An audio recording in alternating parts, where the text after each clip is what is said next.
குமாரி ரவிசை விஸ்வன் பேசுகிறேன். இன்றைக்கி ஆன்மீக தகவலில் நம்ம அன்னை சாரதா தேவியுடைய பொன்மொழிகளை பற்றி பார்க்க போகிறோம். அவங்க என்ன சொல்கிறாங்கனாக்கா, நமக்கு கடவுள் வந்து எதுக்கு கையை கொடுத்துருக்கார், எதுக்கு நமக்கு விரல்களை கொடுத்துருக்கார் அப்படிங்கிறத பற்றி சொல்கிறா. என்ன சொல்கிறாங்கனாக்கா, கடவுள் வந்து நமக்கு எதுக்கு ஃபிங்கர் கொடுத்துருக்காருனாக்கா, கடவுளுடைய நாமத்தை நம்ம வந்து சொல்கிறதுக்கு, நம்ம எண்ணுறதுக்கு. அதாவது பகவான் நாமாவாக சொல்லணும். ராமா ராமா ராமா ராமா ராமான்னு சொல்லணும். இல்லாட்டா கிருஷ்ணா கிருஷ்ணா கிருஷ்ணா கிருஷ்ணா சொல்லணும். இல்லாட்டா முருகா முருகா முருகா முருகான்னு சொல்லணும். இல்லை கோவிந்தா கோவிந்தா கோவிந்தா அது மாதிரி சொல்லிகிட்டே வந்து அந்த நாக்கு வந்து அது மாதிரி பழகணும்.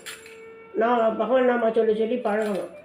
அது வந்து நம்ம வந்து விரலால் நம்ம வந்து எண்ணணும். நம்மளால் எவ்வளோ முடியுதோ 108 1008 ஒரு ஆள் எவ்வளோ முடியுதோ அந்த அளவு பகவான் நாமா சொல்லி பழகணும். அந்த மாதிரி நம்ம செஞ்சோம்னாக்கா நம்ம வந்து உடலும் தூய்மையாகும், உள்ளமும் தூய்மையாகும், நமக்கு நல்ல எண்ணங்கள் உருவாகும். இது மாதிரி நம்ம பகவான் நாமாவை வந்து தொடர்ந்து ரிப்பீட் பண்ணிகிட்டே இருக்கணும்.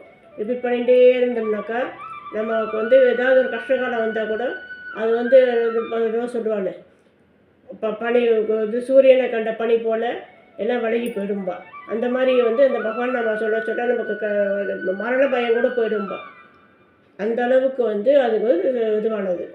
இதை சொல்கிறதுனால நமக்கு என்ன கிடைக்கும்னாக்கா முக்தி கிடைக்கும். அதனால் பகவானை வந்து நம்ம தயவு செஞ்சு பகவான் நாமாவை சொல்ல பழகிக்கோங்க. இதை தான் வந்து நம்ம சாரதா அம்பாள் வந்து நல்லா சொல்கிறாங்க. நமக்கு பகவானை பற்றி சொல்கிறேன். இது நம்ம தெரிஞ்சிக்க வேண்டியது அதுதான்.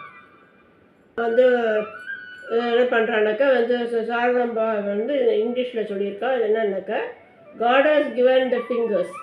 Make the best use of them by counting his mantras. Mantras purify the body.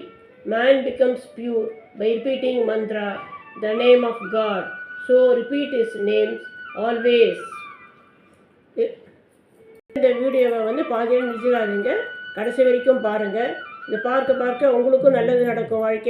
வாழ்க்கையில் உங்களுக்கு சந்தோஷம் கிடைக்கும், நிம்மதி கிடைக்கும். அதனால் நீங்கள் தயவுசெய்து தொடர்ந்து பாருங்கள். சப்ஸ்கிரைப் பண்ணுங்கள், ஷேர் பண்ணுங்கள், லைக் பண்ணுங்கள்.